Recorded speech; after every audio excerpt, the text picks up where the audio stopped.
I'm on a mission to recreate every Apex Legends character as a LEGO minifigure. It's progressing.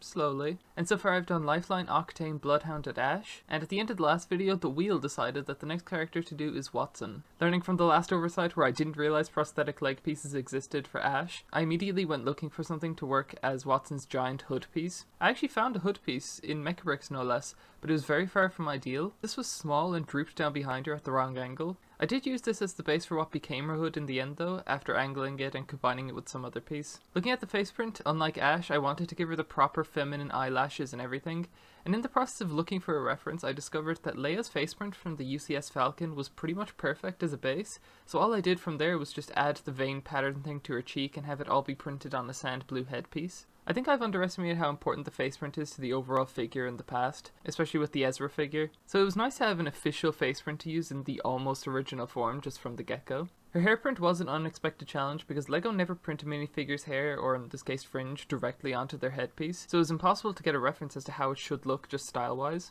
I decided to just wing it and see how it turned out, and to my relief, it turned out pretty nice the first time round, and didn't stand out as looking strange or out of place like I was afraid it would. Her torso print wasn't super difficult. I had to consider how far up her coat was printed so that there wasn't too much white section, which I think I managed. I also realised at this point that I was applying the mask to my mechafig as decoration and metalness as opposed to colour and data, so that explains why the line work looked so weird on the torso print before, and why these lines on the Ash figure looked a bit odd, so that's unfortunate. Her arm prints were also handy enough. I did once again have to redo all of my Wacom tablet settings because they reset themselves again, which is incredibly annoying but irrelevant to the figure I guess. It was at this point I noticed that using the reddish brown for the stitching of her coat looked way better than what I was doing, which was just using a slightly darker shade of orange. This is probably the single best change I've made to a figure so far because it really tied it together and let those details be, well, seen at all really. They kind of just blended in too much before. Other than that, the prints are symmetrical on both arms, so it's just another copy and paste job. Her waist piece really only needed a single detail for it to work, namely the orange zip continuing from her torso print, but it felt lazy just doing that, so I wanted to add some folds and creases there so it wasn't just this large unprinted white section on her body. The leg prints for the figure were way more detailed than I thought they'd be.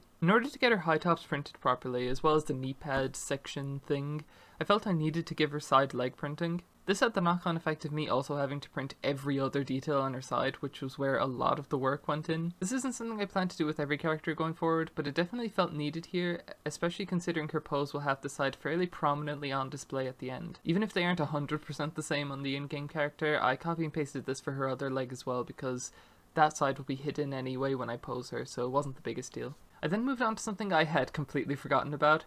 Her Interception Pylon. Similar to Lifeline's healing bot thing, whose name I've forgotten, I needed to build this up out of bricks to include in the final picture.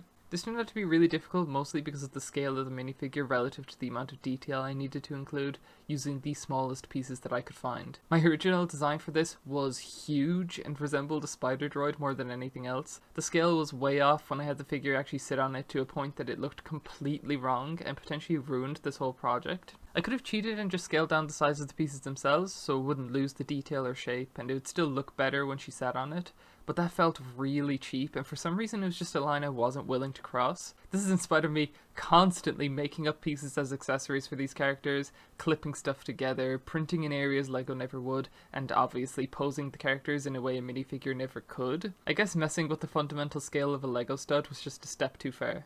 It's worth mentioning that I was posing the figure as I was figuring all this out. I eventually refined the design and shrunk it down to a point that it's still oversized, but at least she could believably be sitting on it, or at least leaning against it. I'm not sure how secure the build would be if you attempted to build it in real life, but it's plausible enough that I was at least happy enough to leave it as is. Once I got that sorted, I actually rendered her twice, once with the hood piece and once without it. This would allow me to put both in Photoshop at the same time and subtract from the hood as I needed to, while maintaining the correct shadows and detail from the base render without the hood.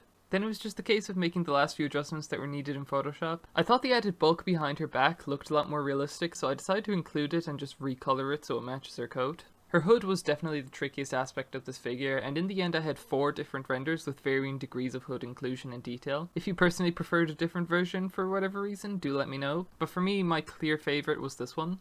And there you go, the finished figure. And now we let the wheel decide who's next. I think I'd be happy enough with any character really aside from Caustic, Gibby, and Pathfinder. Oh, or Revenant. Fuck. Okay.